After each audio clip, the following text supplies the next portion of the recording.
خدا جب کسی عورت سے ناراض ہوتا ہے تو اس کے جسم میں 10 نشانیاں واضح ہو جاتی ہیں۔ جس عورت کے جسم میں یہ نشانیاں ہوں اسے فوراً اللہ تعالیٰ سے توبہ استغفار کرنا چاہیے۔ بسم اللہ الرحمن الرحیم۔ اسلام سے قبل عورت کی حالت زار ناقابل بیان تھی۔ عورت کو محض بچہ پیدا کرنے اور خاوند اور بچوں کی خدمت کے قابل ہی سمجھا جاتا تھا۔ عرب معاشرے میں عورتوں کے خلاف شدید نفرت پائی جاتی تھی۔ گھر میں عورت کے وجود کو مرد اپنی توہین سمجھتا تھا۔ عرب معاشرے میں بچیوں کو زندہ دفن کرنے کا بھی رواج تھا، لیکن جب اسلام کا سورج عرب کی سرزمین پر طلوع ہوا تو اس سے عورت کی تاریک زندگی میں بھی روشنی کی بارش ہونے لگی۔ اسلام نے عورت کو وہ حقوق دیے جن کا زمانہ جاہلیت میں تصور بھی ناممکن تھا۔ اسلام نے عورت کی مختلف حیثیتوں میں حقوق متعین کیے اور ان کی ادائیگی کو اپنے ماننے والوں پر لازم قرار دیا۔ ماں کی حیثیت سے اسلام نے جنت کو ماں کے قدموں میں رکھ دیا اور اولاد کو تاکید کی کہ ماں باپ کے سامنے اف تک نہ کہا جائے۔ خاوند پر یہ لازمی قرار دیا کہ وہ اپنی بیوی کی آرام و آسائش کا مکمل خیال رکھے اور اسے گھر کی 4 دیواری کے اندر تمام ضروریات زندگی کا سامان مہیا کرے۔ اس کے علاوہ اسلام نے بہن، بیٹی، خالہ، دادی، نانی کی حیثیت سے بھی عورت کو حقوق سے نوازا۔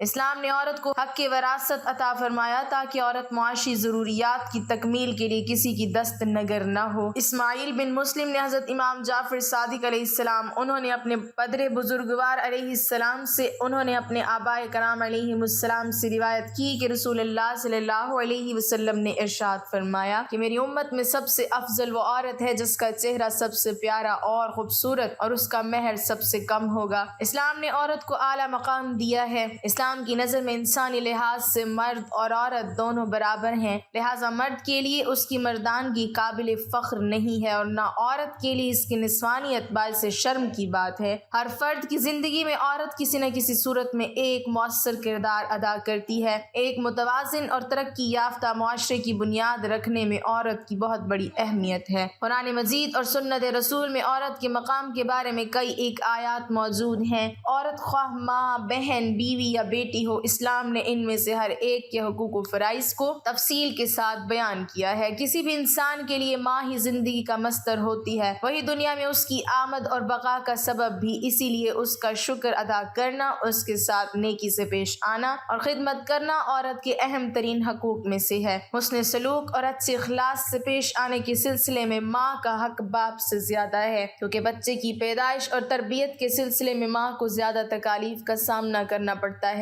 اور اسلام نے ان تمام تکالیف کو سامنے رکھتے ہوئے ماں کو زیادہ حسن سلوک کا مستحق قرار دیا، جو اسلام کا عورت پر بہت بڑا احسان ہے۔ خواتین کے لیے بہترین بشارت ہے۔ ایک مرتبہ نبی کریم صلی اللہ علیہ وسلم کی خدمت میں ایک خاتون آئی اور آ کر عرض کرنے لگی، اے اللہ کے نبی صلی اللہ علیہ وسلم، مرد تو نیکیوں میں ہم سے بہت آگے بڑھ گئے۔ پوچھا وہ کیسے؟ کہنے لگی کہ جی یہ آپ کے ساتھ جہاد میں شریک ہوتے ہیں، ساری رات جاگ کر دشمن کی سرحد پر پہرا دیتے ہیں، اور ہم گھروں کے اندر ان کے بچوں کی پرورش کرتی رہتی ہیں، ان کو پکا کر کھلاتی ہیں، تو ہم جہاد میں اس طرح راتوں کو پہرا بھی نہیں دیتی، اس طرح ہم آ کر قتال بھی نہیں کرتی جس طرح مرد کرتے ہیں۔ یہ تو نیکیوں میں ہم سے آگے بڑھ گئے، اور یہ مسجدوں میں جا کر جماعت کے ساتھ نمازیں پڑھتی ہیں، ہم گھروں میں ہی پڑھ لیتی ہیں، ہم جماعت کے ثواب سے بھی محروم ہو گئیں۔ جب انہوں نے یہ سوال پوچھا تو اللہ کے پیارے نبی صلی اللہ علیہ وسلم نے فرمایا کہ سوال پوچھنے والی نے بہت اچھا سوال پوچھا۔ رسول اللہ صلی اللہ علیہ وسلم نے فرمایا کہ جو عورت اپنے گھر میں اپنے بچوں کی وجہ سے رات کو جاگتی ہے تو اللہ تعالیٰ اس مجاہد کے برابر اجر عطا فرماتے ہیں جو ساری رات جاگ کر دشمن کی سرحد پر پہرا دیتے ہیں۔ گویا گھر کے نرم بستر پر عورت کے بیٹھنے کو اللہ تعالیٰ نے جہاد کا ثواب عطا فرمایا۔ رسول اللہ صلی اللہ علیہ وسلم نے فرمایا کہ جو عورت اپنے گھر میں نماز پڑھ لیتی ہے تو اللہ تعالیٰ اس مرد کے برابر اجر عطا فرماتے ہیں جو مرد مسجد میں جا کر جماعت کے ساتھ تکبیر اولا کے ساتھ نماز پڑھتا ہے۔ تو عورت کے ساتھ اللہ تعالیٰ نے بہت نرمی کا معاملہ فرمایا ہے۔ شریعت کا یہ حکم ہے کہ اگر بیٹی پیدا ہوتی ہے تو اللہ تعالیٰ نے گویا رحمت کا دروازہ کھول دیا، تو باپ کے لیے یہ رحمت بن گئی کہ ان کا باپ جنت میں اللہ کے پیارے نبی کریم صلی اللہ علیہ وسلم کے اتنا قریب ہوگا جیسے ہاتھ کی 2 انگلیاں ایک دوسرے کے قریب ہوتی ہیں۔ یہ حدیث پاک کا ایک مفہوم ہے۔ حدیث پاک کا مفہوم ہے کہ جب کوئی عورت کماری مر جاتی ہے، ابھی شادی نہیں ہوتی،